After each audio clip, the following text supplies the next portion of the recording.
Então, bom dia. Hoje estamos com a professora Isabela Bensignor, que epidemiologista, né, aqui do HU, coordenadora do ELSA Brasil, em São Paulo, e professora associada da FMUSP. E ela vai falar para a gente sobre a epidemiologia da doença tiroidiana no Brasil. Muito obrigada. Então, eu agradeço o convite. E hoje eu vou falar um pouco de função tiroidiana, usando dados todos do Brasil, quer dizer, para ver a situação da função tiroidiana, levando em conta aí hiperclínico e subclínico, hipoclínico e subclínico, aqui no Brasil, muitos dados de São Paulo também.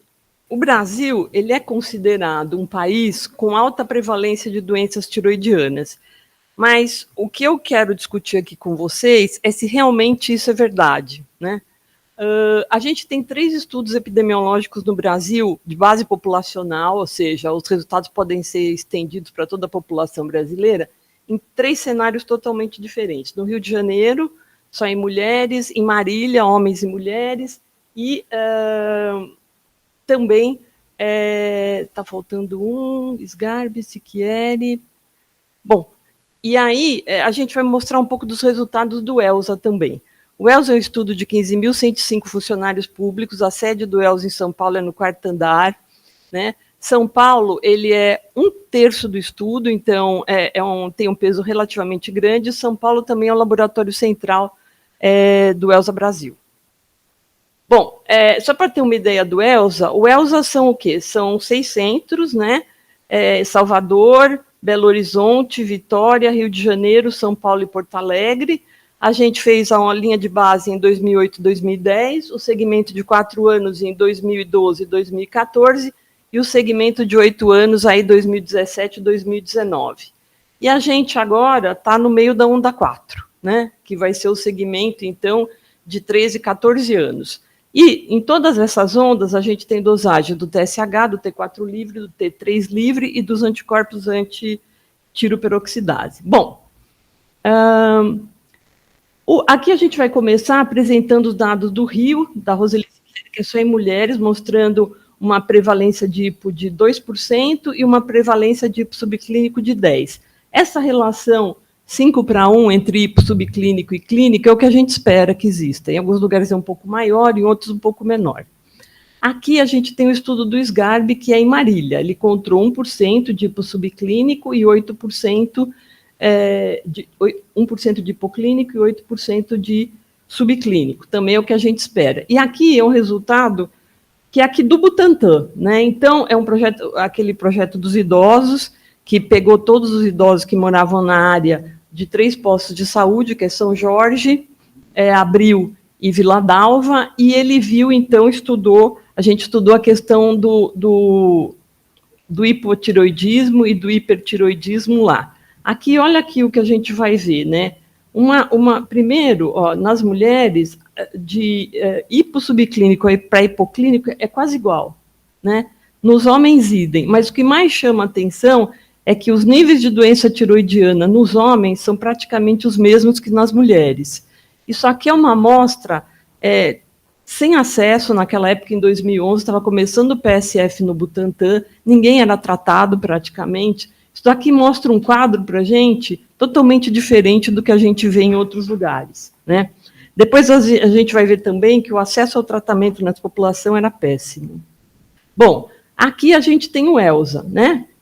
O ELSA mostra o quê? Aqui é o hipoclínico, né? Nas mulheres e nos homens. E olha o que eu tenho. Aqui eu tenho o hipossubclínico nas mulheres e nos homens. O que a gente nota? Uma total inversão. A gente tem mais hipoclínico do que hipossubclínico, né? Num estudo epidemiológico, a gente vai fazer o diagnóstico do hipoclínico pelo TSH T4 livre, mas também pelo uso de medicamentos, já que a gente não tem o prontuário de ninguém, né, para poder ver.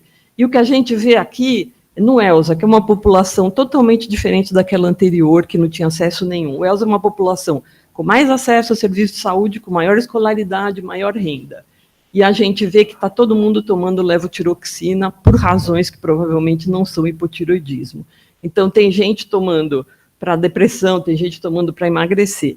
esse quadro, ele não existe no mundo inteiro. A levotiroxina, hoje em dia, é o segundo medicamento mais prescrito no mundo, mas aqui no Brasil, isso aqui tem um enfoque muito grande. E quando a gente vai analisar aqui, isso depende muito, porque são pessoas com acesso a planos de saúde, né? Que é uma coisa que o Elza muitas vezes mostra, que o acesso nem sempre dá para você uma saúde melhor, né?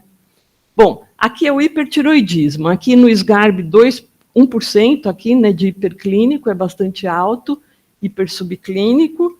A gente vai ver aqui nos idosos do Butantan, né, também. A gente vai ver nas mulheres e nos homens o clínico e o subclínico. E aqui é no Elza, né, a gente vai ver também nos homens o clínico e o subclínico, e nas mulheres, idem. No hiper, a gente observa menos diferenças. Por quê? Porque ele é muito mais raro, né? Uma coisa interessante aqui, nesse estudo do Rio da Roseli Siquieri, já aparecia que 63% do hipotireoidismo era nos brancos. Aqui no Elza, se a gente fizer uma frequência sem ajuste, dá 44%. Mas quando a gente ajusta para outros fatores sociodemográficos, a gente vai ver que ser branco, né?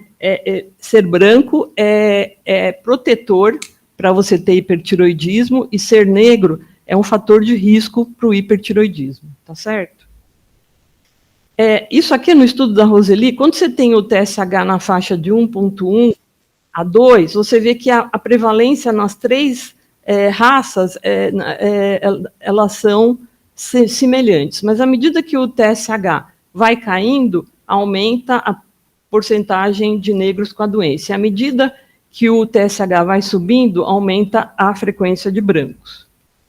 Bom, isso aqui são dados do Elza, são dados de incidência. Aqui a gente não tem tanto efeito do medicamento, porque muita gente descobriu que tinha doença tiroidiana na onda, né, quando a gente devolveu os exames. E aqui a gente vai ver que, principalmente para o hiperclínico e subclínico, para toda a amostra você vê aumenta com a idade, né?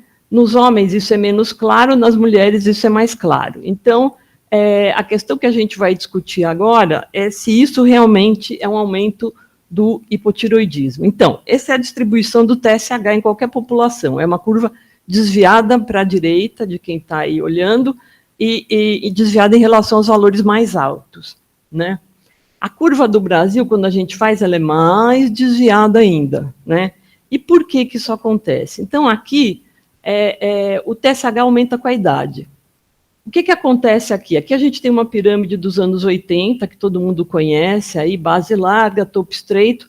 Aqui é 2017, mais próximo da nossa era aqui. Bom, base estreita, o ápice alarga. E aqui é como a gente vai ser em 2060. Então, o TSH ele pode estar aumentado só por causa da idade. Aí, qual é o outro fator que aumenta o TSH? A obesidade. O Brasil sai aqui, nos homens, de uma prevalência de obesidade aí, no início do 2002, 2003, de 9 para 20, dobra praticamente, e aumenta em 20% o sobrepeso. Nas mulheres, também, dá até um pouquinho a mais, chega quase em 25%. E aí, de novo, o sobrepeso, aumentando também. Isso aí é um outro fator que aumenta os níveis de TSH. Por último, a gente tem o TSH é mais alto nos não fumantes. E o Brasil saiu em 2006, olha, de uma prevalência de tabagismo de 20% para chegar aqui em 10%. Então, são fatores que todos eles influenciam o aumento do TSH. Isso aconteceu em homens e mulheres, né? Aqui, a nossa prevalência da TPO, na amostra total, nas mulheres e nos homens. A prevalência da TPO aí é de 12%, que é considerada como qualquer país que tem uma ingestão adequada de iodo. Então, o que a gente espera? Vamos para o próximo primeiro. Aqui é a nossa incidência também, né? Que também está dentro do esperado, para um país que tem um consumo normal de iodo. E como é que é o nosso consumo de iodo, né? A gente vê consumo de iodo pela excreção urinária. E o que a gente vai ver aqui, ó, aqui é uma subamostra. A gente está dosando iodo nos 15 mil, mas aqui a gente só tem essa primeira amostra. Então, a gente vê que 60% das pessoas têm um consumo mais do que adequado de iodo. 37% têm um consumo adequado de iodo. Menos de 3% têm deficiência de iodo. Só que, quando a gente pega a faixa das mulheres dos 35 a 44 anos no ELSA, que é a única faixa onde as pessoas podem engravidar, a gente vê que uma parte dessa deficiência de iodo está concentrada, um quarto dela, nas mulheres de 35 a 44 anos. E a falta de iodo vai levar a problemas muito grandes no feto, tanto os níveis baixos quanto níveis elevados. Quando a gente tem em geral, as pessoas que têm o TSH, a TPO mais alto, têm também o TSH mais alto. Mas, quando existe um consumo alto de iodo numa população, aumenta a frequência de você ter a doença autoimune, de ter o Hashimoto, que vai evoluir para o hipotireoidismo.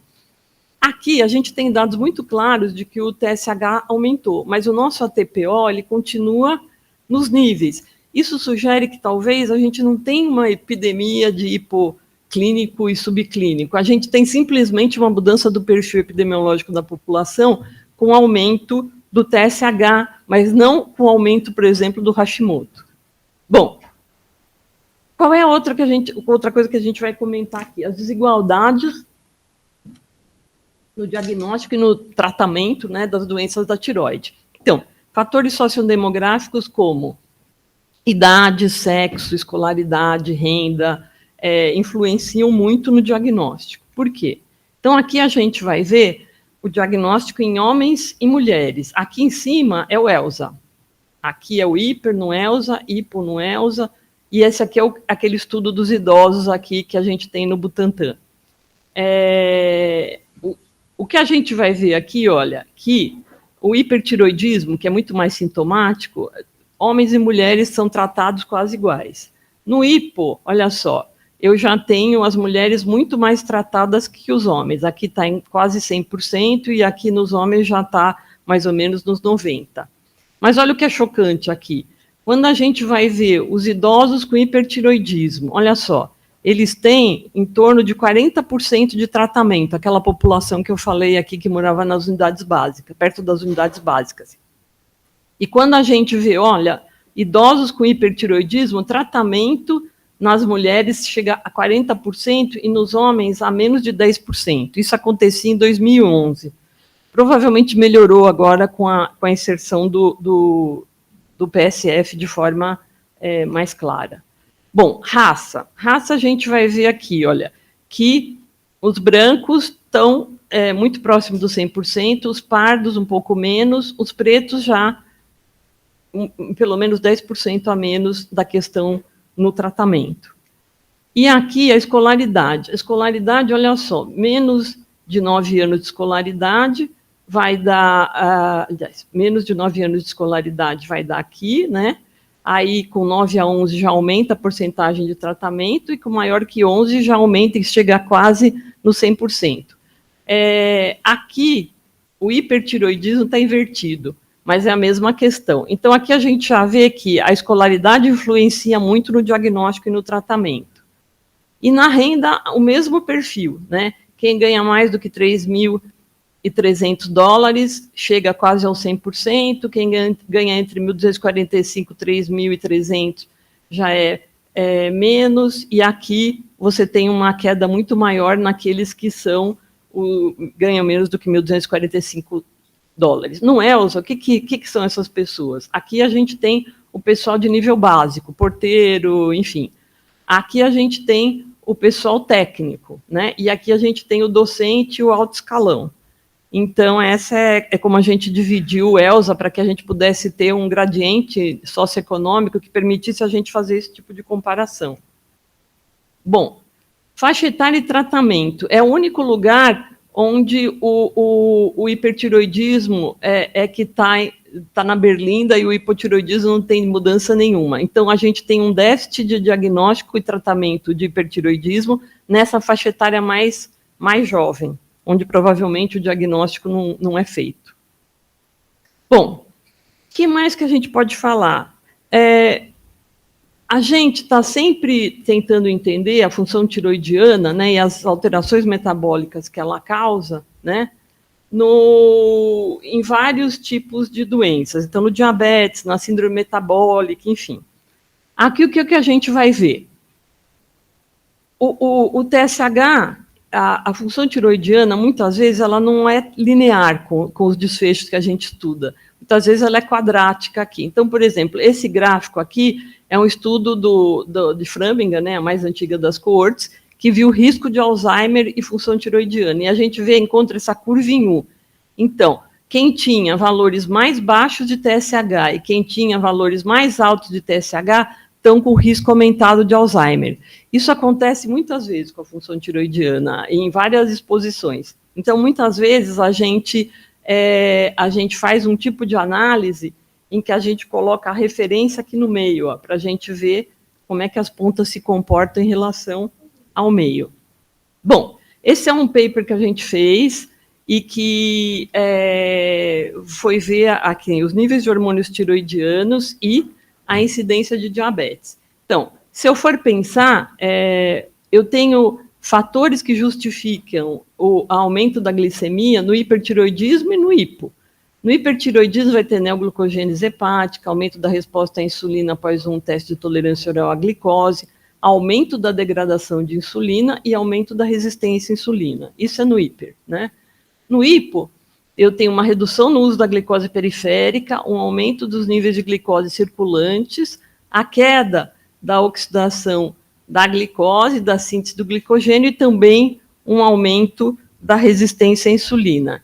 Então, o que a gente resolveu fazer? A gente resolveu colocar a referência no terceiro quintil aqui, para a gente ver como é que as pontas se comportavam, para ver se tinha uma curva em U. E o que eu vi é que não tinha. A gente não encontrou nenhuma diferença em termos de TSH, a gente encontrou diferenças em termos do T4 livre. Para cada um aumento do T4 livre, eu tinha proteção para a incidência de doença tiroidiana. E aqui a gente está trabalhando com a razão T4 e a conversão para T3. Quanto mais conversão, maior o risco. Ou seja, quando eu tenho mais T4, eu tenho proteção. Quando eu tenho menos T4, vai se associar a um risco aumentado de diabetes. Aqui a gente pode falar em risco, porque a gente está realmente no estudo prospectivo. Agora, aqui, a gente foi ver, resolveu dividir a amostra em duas partes. Uma que tinha IMC normal e a outra que tem o IMC na faixa de sobrepeso ou obesidade. A gente viu que a incidência acontecia de diabetes em quem tinha sobrepeso e obesidade. Tá certo? Bom,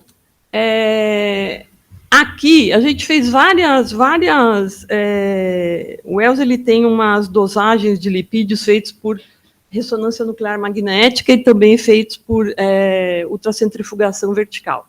Aqui eu só trouxe um dos estudos, mas a gente mostra que a gente não teve uma associação. O LDL, quando você estuda por esses novos métodos, tem as partículas pequenas e densas, as médias e as grandes. As pequenas e densas é que estão associadas à aterosclerose, né? E aqui o que a gente viu, né? A gente viu que à medida que o TSH aumenta, o tamanho da LDL diminui, ou seja, o aumento do TSH se associa a um aumento dessa LDL pequena e densa, que vai se associar mais à aterogênese, né? A gente também viu, a gente também estudou o HDL, estudou os triglicérides, e também encontrou associações que mostram maior risco. Bom, aí a gente resolveu estudar, enquanto a gente não tem o número de mortes alto, né, o ELSA ele morre muito menos do que a população brasileira, justamente por essa maior renda, maior escolaridade, maior acesso a serviços de saúde, né? Então, a gente resolveu estudar marcadores de aterosclerose subclínica, e aqui a gente estudou o IMT, né, que é o índice de íntima média de carótidas, e a gente estudou o score de cálcio, né? Bom, no IMC, o que a gente viu? A gente viu que os participantes com hipo subclínico, eles tinham um IMT mais elevado em comparação àqueles que eram eutiroideus, né? Isso aí foi foi a tese do Eric, isso. E aqui a gente fez também, a gente avaliou a questão do score de cálcio acima de 100. A gente não consegue cortar o cálcio muito mais alto do que isso, porque como a gente pegou pessoas de 35 a 74 anos, até para entender nessa faixa etária mais baixa, como é que a gente ia ver, como é que o processo da doença cardiovascular ia começar, a gente, por outro lado, tem um problema que é as pessoas serem muito jovens e você ter poucos eventos. Mas aqui a gente viu também, olha, que o CAC maior que 100, né, se associava, aqui são quintis de TSH, e os quintil mais baixos de TSH se associava aí com o CAC. Quando a gente desmembrou por sexo, né, aqui os homens, a gente continuou só tendo no quintil mais baixo de TSH, mas nas mulheres a gente encontrou a curvinha U. Então, mulheres que têm o TSH no primeiro quintil e no quinto quintil tinham risco, tinham mais associação com CAC acima de 100. Isso aqui também é a tese do Eric. Bom, a gente também foi estudar a questão da saúde mental, né? E o que a gente viu, olha só, aqui a gente viu hipersubclínico, hiposubclínico. Então, no hipersubclínico, a gente viu uma associação muito grande com a síndrome do pânico. E no hiposubclínico, a gente viu uma proteção para o transtorno ansioso, ou seja, isso fica bem coerente, né? E aí, a Ana, que foi orientanda do Lotufo, ela viu também a questão do TSH e a incidência de depressão, né? E ela viu, então, que o risco aumentado de depressão, né, quando você tinha o TSH aumentado, e nas mulheres, mas não nos homens. Por último, a gente vai falar um pouquinho da doença tiroidiana subclínica e da cognição, né? Esse primeiro estudo é naquele mesmo estudo dos idosos, e a gente viu que havia uma associação, né, do hipertiroidismo subclínico com a doença com demência, né? Aqui está qualquer tipo de demência. E depois a gente viu também nos homens, né? Está difícil de enxergar. Qualquer tipo de demência, e aqui a gente viu com a demência vascular. E aqui embaixo a gente vai ver, aqui é que é nos homens, a gente vai ver uma associação com a doença de Alzheimer, né? Isso naquela população de idosos que não tomavam medicamentos, ou seja, não tem efeito de medicamento nenhum aqui. E no ELSA, a gente não tem uma avaliação de demência como esse outro estudo tinha. A gente tem uma avaliação de memória imediata e tardia, são testes, que a gente vai aplicando os mesmos testes em cada onda. Depois a gente vê fluência verbal com o nome de animais em 1 minuto, e aqui a gente vê o teste da trilha, que é esse aqui. O teste da trilha é: 1 você liga no A, o 2 você liga no B, o 3 você liga no C, e assim vai, né?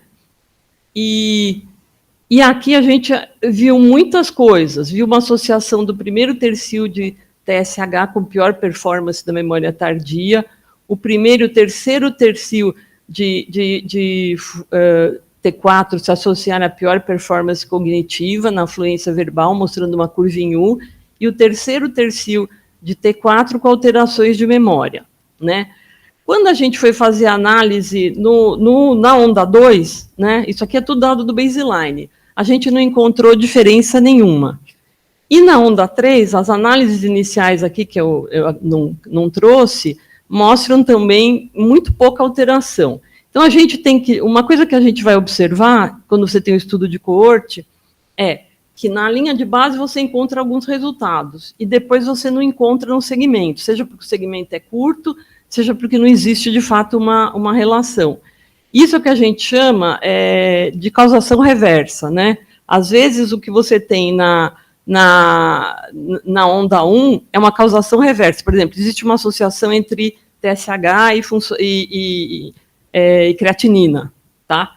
Mas não é que o hipotiroidismo vai levar a uma alteração da creatinina. É que, na verdade, na onda, a creatinina sobe com os valores do TSH, na linha de base, né? Essa é que é a... Então, às vezes, quando você tem o estudo longitudinal, você tem causa e efeito, e é fácil você dizer o que veio antes. Mas quando você tem, num estudo, quando você tem na linha de base, você pode ter, você acha que um está associado ao outro, mas pode ser o contrário, né? Então, é o que a gente chama de causação reversa. Então, algumas das coisas que a gente encontrou na primeira onda do ELSA, a gente não está encontrando na segunda, mostrando que tudo isso pode ser a causação reversa. E o que a gente está trabalhando agora? A gente está trabalhando nos níveis de metais e metalóides na linha de base, então a gente passou agora aí para algumas exposições ambientais, né? Então a gente vai fazer todos os metais na onda 1, 2, 3, 4.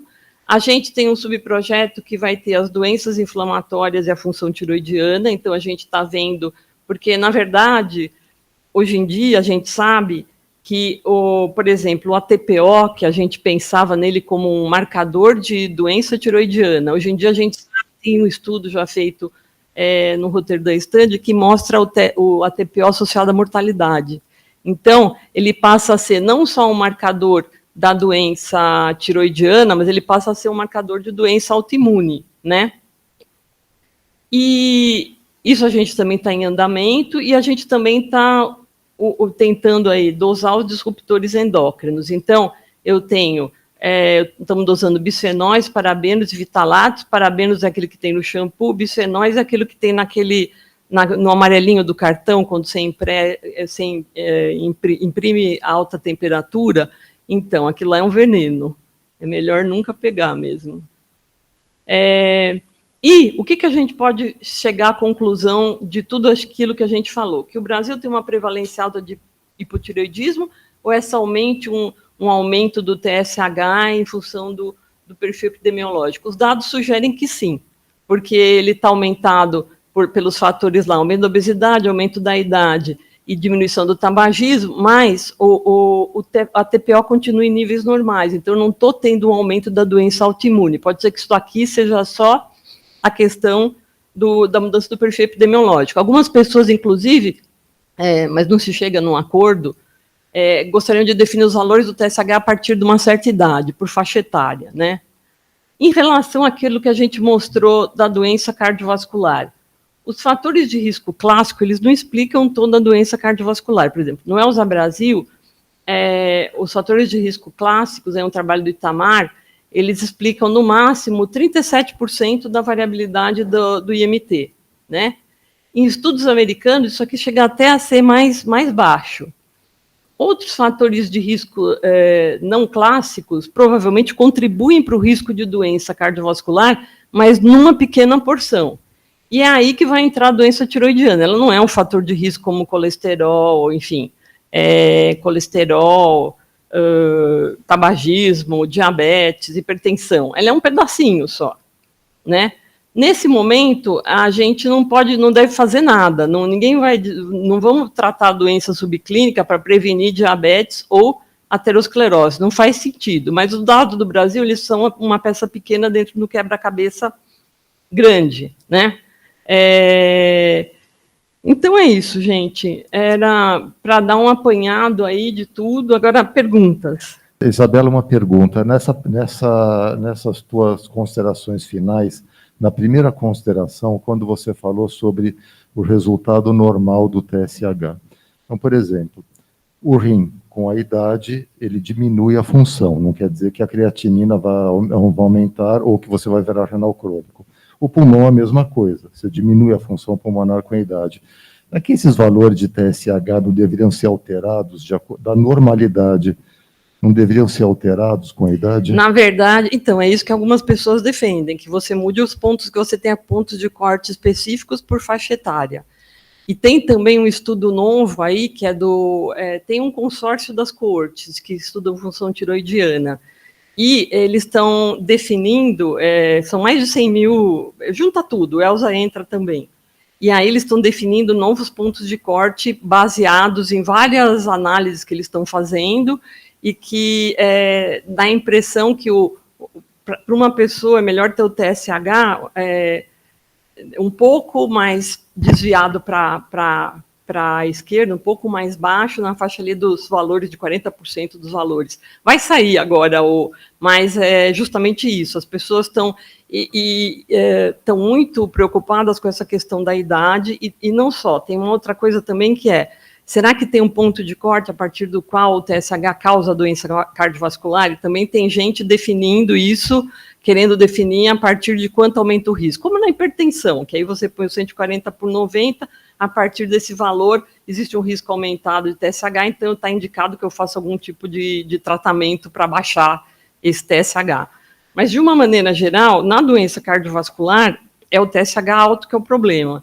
Mas, na maior parte, na cognição, na questão do diabetes, às vezes pode ser o TSH ou pode ser o T4 livre também baixo. Então, por exemplo, essas alterações com demência era tudo hiper subclínico.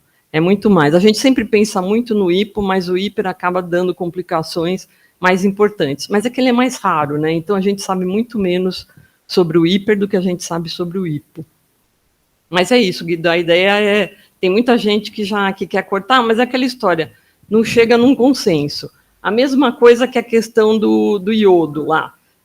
Se 60% dos brasileiros estão com um consumo mais do que adequado de iodo, por que eu não baixo o iodo? Mas aí tem a questão das grávidas. Então, você fica sempre...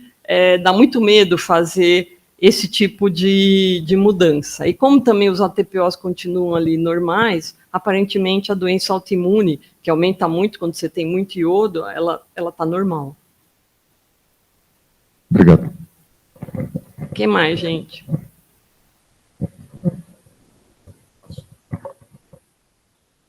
Pois é, parabéns pela apresentação. Eu fiquei em dúvida, naquele slide que você mostrou da iodúria, né, como marcador da ingesta, tem alguma explicação para os mais jovens concentrarem os...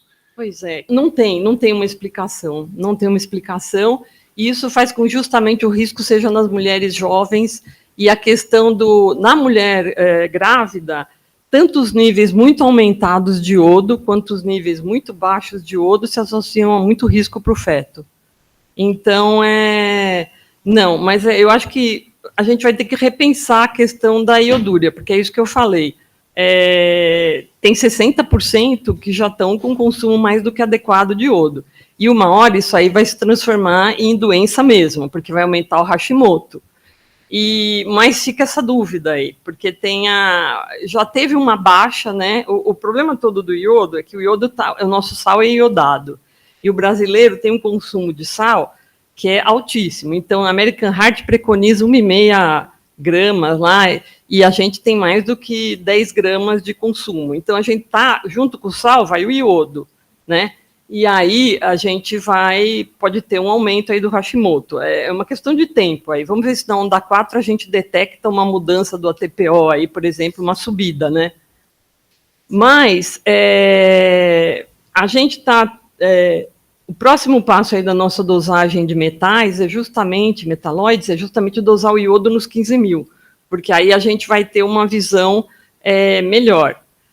Todos os estudos feitos com iodúria, eles são em crianças escolares, porque é aquela questão do bócio e tal. E hoje em dia não tem muito bócio. Melhorou muito esse aspecto, né? A gente não vê mais. Antigamente chegava no HC aquele bócio desse tamanho, a gente não vê mais isso há muito tempo, né? Mas mexer no iodo é meio que sagrado. Todo mundo tem medo de abaixar e voltar o bócio, então ninguém quer abrir mão. Por outro lado, tem essa questão das mulheres grávidas que a gente tem que, talvez, indicar uma suplementação. É que ninguém dosa iodo da grávida, dosa o TSH, né? Mas porque o TSH no hipotireoidismo também tem alguns estudos que mostram que diminui a fertilidade, enfim, Quando você tem uma grávida já com valor mais alto do TSH, você dá hormônio. Legal, então. Então, queria agradecer a professora Isabela, muito obrigada.